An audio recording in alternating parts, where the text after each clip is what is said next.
on, guys? It is Friday, July 16th, and the MMA Junkie Twitter mailbag is back. I'm back here at Mohegan Sun, where it used to be called the Fight Sphere, but now it's just back to Mohegan Sun because the bubble's gone. Nature's healed. We have 2 cards this weekend, Bellator 262 tonight here at Mohegan, and then UFC Vegas 31 tomorrow night. Both cards super under the radar. Some people could say that's justified, that it's a result of oversaturation, that there's nothing to watch on these cards, but I'll disagree with that. I'm going to be a very optimistic guy in this video, so turn off if you don't want to hear that. But essentially, I'm going to find some diamonds in the rough, and that's what our first question is all about here from my man Zane Bando. Which fight is no one talking about this weekend that should get more attention on Bellator 262 or UFC Vegas 31? On Bellator 262, I'm going to cheat here and pick one from each card. On Bellator 262, I really like the main card fight between Mateus Matos and CJ Hamilton. I think that should be a scrap. I think it's a really low-key, under-the-radar banger that's been elevated to the main card because of some withdrawals, and I think it'll end up paying off in terms of the action department. So that's my pick for Bellator 262.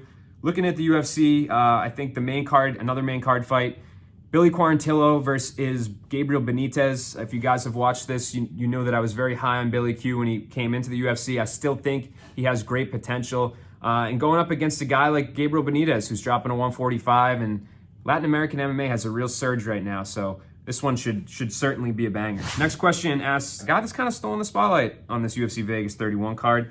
After hitting this rough patch in his career, is Saturday's fight a must-win for Jeremy Stephens? I don't think so. If we've learned anything from the incident with Drakkar Klose and Jeremy Stephens, it's that Jeremy has a pretty long leash from the UFC, right? UFC President Dana White had a lot of nice things to say about him after that shove, a lot more nice things to say than negative things.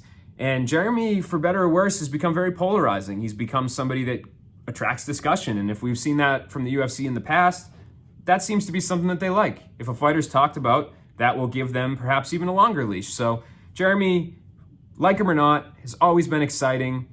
He's always fought top competition. He's had 33 fights, I think, in the UFC since UFC 71 or something. So the guy's been around for that long for a reason. Only fought top-tier guys. I think he'll be safe, regardless of what happens. Win, lose, draw, I think he'll be good. Last question comes from Sports Follower. Fabricio Verdum said PFL was okay with him fighting in Bellator against Fedor. PFL's Peter Murray implied to the New York Post that it would have to be a co-promotion. Do you want to see a co-promotion between PFL and Bellator in Moscow or even at a future event?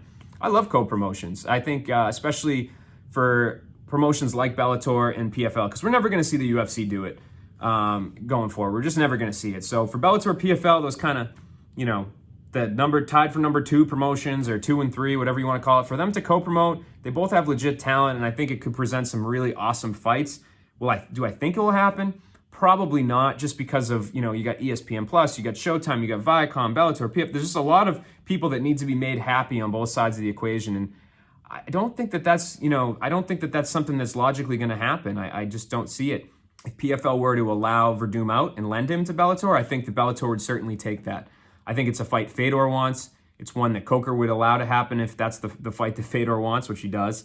And Verdum definitely wants it. Ali Abdelaziz told us earlier this week, told John Morgan, that's the fight to make. They really, really want it.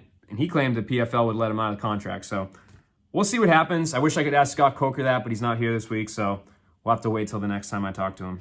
That should do it for us this week. I appreciate everyone that sent in their questions each and every week. I definitely, it's not lost on me that you guys care and send it in and are interested. So I'm going to try something new, trying to generate even more questions from elsewhere. I'm going to be one of those people. I've seen everyone do it before, and now I'm going to be the obnoxious one. Put them in the comments. If there's any questions that you guys want answered next week, I will come back here and look this week for them.